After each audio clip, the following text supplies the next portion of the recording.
Okay, on to the next topic. So when we think about the philanthropy sector and specifically donor confidence, governance plays a key role.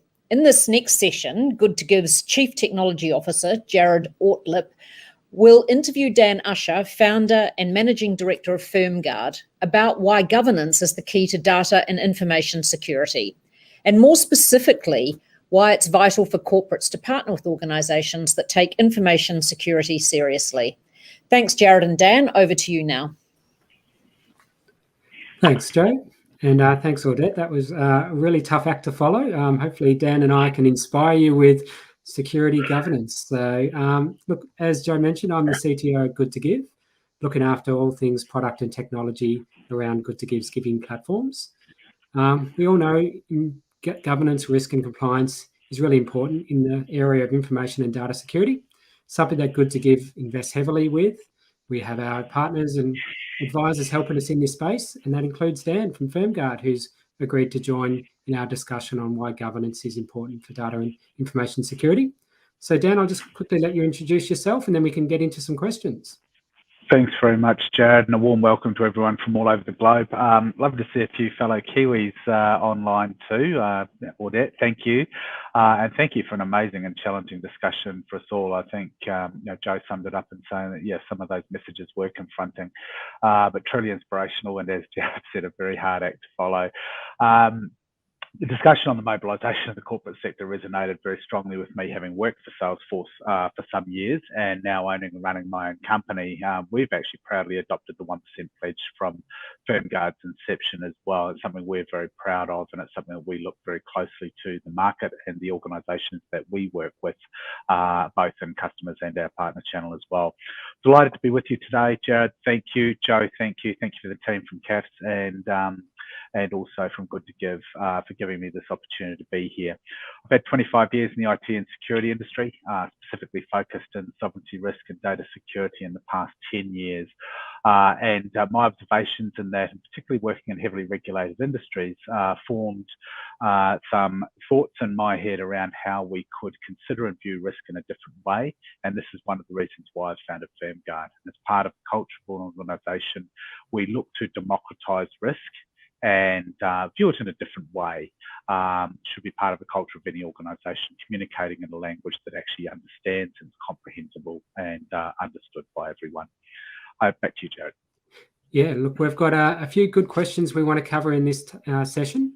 They're very big topics that we're going to talk about. We're only going to be able to cover them briefly, but hopefully we have some time at the end during the Q&A that if there's some questions you want to ask of us, please put them in there. And if we can't cover them in the Q&A, we'll happy to reach out to you after the event and just let us know via the chat.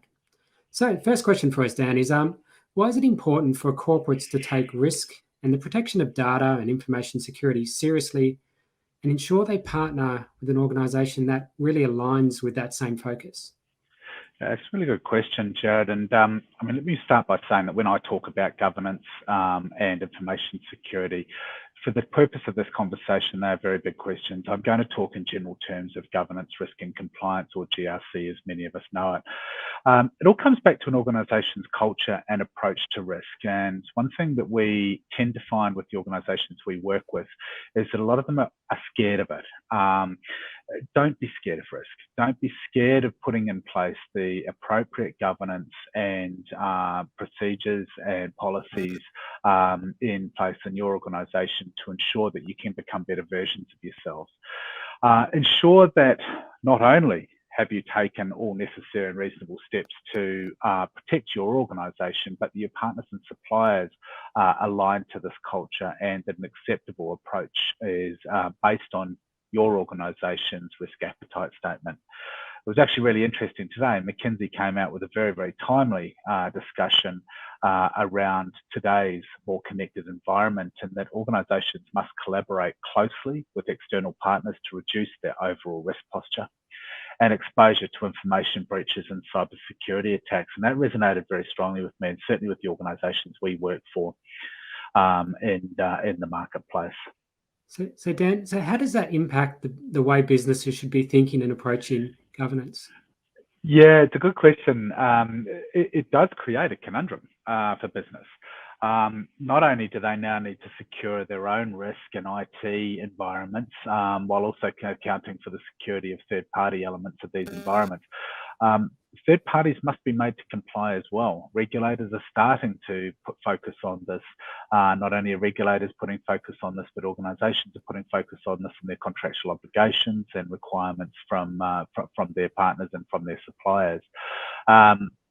Technically, in contracts and with security that supports the company, supports you as an organisation.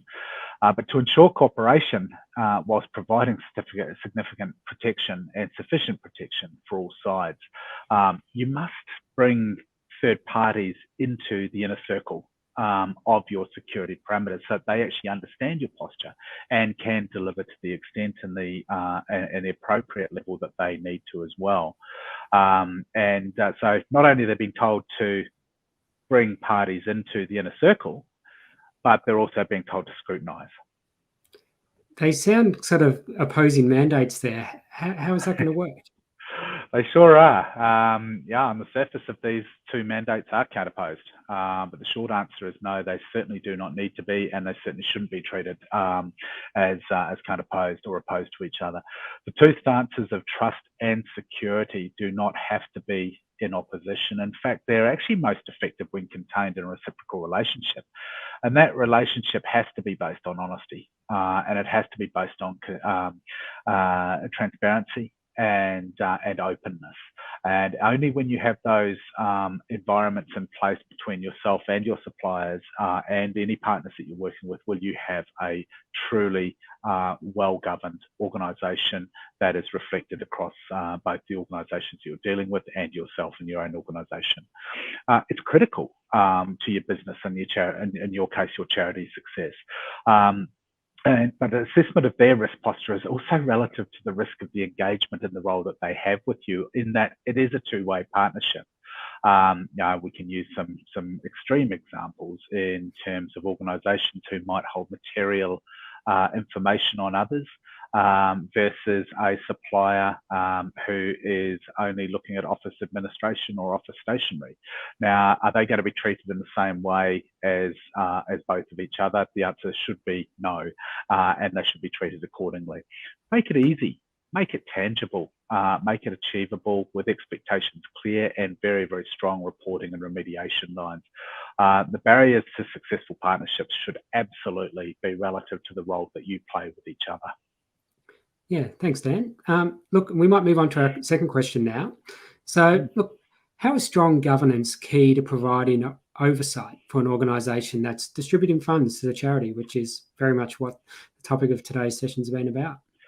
Yeah, look, governance is about building trust, and I've already touched on that in the previous answer, and that it's about building trust and openness and transparency internally and externally, and having the appropriate controls, reporting, processes and procedures to deliver not only what's expected to your customers and your partners and your suppliers, but also what's required by them in a regulatory and in the current global market. I think Ortlipp actually touched on some of those obligations that we as corporates have for ourselves and for each other in the last conversation. The conversation resonates whether it's corporate or charity and in whatever environment it is. I mean, as an NFP, you understand the need and the risk of working with other charities and the reporting required to provide transparency and building trust. Everyone wants to give us a very, very strong giving sector, and that governance is going to be key to growing that sector in a collaborative and trusting manner. So, Dan, what does governance look like when it's working well? It's obviously different horses for courses, Jared. It's a good question. I think depending on the role that you're playing with the organisations you're dealing with, governance is about having the appropriate oversight, both internally and externally, typically split into three levels. At an internal level, operational, executive, and board, each stakeholder having different requirements. And those external stakeholder engagement programs are going to be equally as important, including how you conduct your regular formal reviews, at your board oversight, and board reporting as well, so you can make educated and informed decisions about who you're going to work with in the marketplace and how they are going to work with you. Yeah, thanks, Dan. And look, something I've always seen is, governance is not there to slow the business down. I kind of see it as it's allowing us to confidently go after what the business or the charity is trying to achieve. So you can see if governance done well is sort of the safety net to allow us to move quickly and be ambitious. So Dan, look, let's move to our third question, which is, what are some of the things that corporates and charities should consider from their side when they're engaging with a business or provider that's supporting their giving program? Yeah, this is a long list of things here, Jared. But again, I think it's one of those things you don't want to overcomplicate either. Evidence of a GRC program, a governance risk and compliance program, they're taking that risk and security seriously, and it's part of their culture. It's actually embedded in the way in which they do business. I always like to look at the way in which they engage, both upstream and downstream, and that your risk appetite is clearly understood by them. They're inquisitive and they're actually looking to understand what that exposure to risk should look like for you, and that they actually really want to demonstrate how they're going to work with you and mitigate issues as they arise and be part of that journey with you. We also, there's obviously a litigious and a regulatory requirement here as well, and ensuring that there's an alignment to appropriate and recognised certifications obviously is required, and as I say, as appropriate. Continual improvement being a focus, operational excellence, and the capacity to invest and reinvest in existing and, in your case, emerging technologies. I think referring back to the trust and scrutiny conversation, is that trust and scrutiny shouldn't be in opposition to each other, and they need to be contained in a reciprocal relationship. I said that exact same thing before. Ensuring the relative risk of engaging with external businesses is understood, and a cookie cutter approach is not being taken to measuring their risk as it relates to you as an organisation. So you need to strike that fair balance between assessing your suppliers' risk hygiene in general and not overburdening them with information requests. Is going to be of critical importance to how you strike up that relationship or that partnership with the organisations that you work with. Great. And outside the government's risk and compliance, what are some of the other things that an organisation should consider with their partners? I think it's a strong alignment of values. I always like to think that we are working with organisations that we like working with, and we want to be working with, and who align very strongly to our values as an organisation, in the way that we give back, the way that we move forward, the way we invest in our technology. We all like to think of ourselves as experts, but I think also checking that credibility, expertise in the industry, the size and the scale of the organisation. Bigger is not always better, but in some cases it does provide us with the capacity to ensure that we're well protected. In some cases, liquidity is a significant issue. The size and scale is important. The expertise is important. For your particular sector, and particularly in the technology side of things, investment in R&D, quality, project and technical delivery, and that is going to be something that organisations will look very strongly at. It's something that I've looked very strongly at when I've looked to invest in technology or take on technology, is that ratio of profitability or revenue to R&D expenditure. And just diving down into the weeds a little bit more, particularly for the technology providers, is making sure that the appropriate system testing and pragmatic stress testing approaches on systems and processes and procedures are in place. Excellent, thanks, Dan. And look, we're got 5 minutes remaining now, and we might just go to see if there was any questions that have come through on the chat. Let's have a quick look at the chat there. I can see one question we've got here, which is, so Dan, with your experience, can you provide an example of an organisation that's demonstrated really strong risk and what it meant to their business? Yeah, definitely. I won't name names to protect the innocent, but the examples in almost all cases of organisations that we've worked with has started off ensuring compliance ensuring strong governance and putting in place or adhering to the regulatory frameworks and the operational requirements and frameworks that are there in the market to help you become operationally better at what you do. So whilst it started at a place of contractual or regulatory requirement, every organisation that we have worked with has seen risk, seen an enhancement in security, information, cyber data as being a way of better communicating their objectives to market, and also better improving their operational procedures and processes as it relates to their delivery of products or services to the market as well. So, if we look at information security, organisations who've complied with ISO 27001, GDPR, ISM, any one of those, a number of standards, all work together in a different context. And being able to adhere to those frameworks or those standards has been a very, very positive thing. And in most cases, the organisations that we've worked with have either established more business, new business, or other business from it, by embedding trust into their supply chain, into their sales engines. Yeah, certainly, Dan. I see that as a big thing that Good to Give sees quite regularly now from our corporate clients, is the expectation to be following or having certification against appropriate standards out there, like the ISO certifications. We might have time for just one more question. So have a quick look.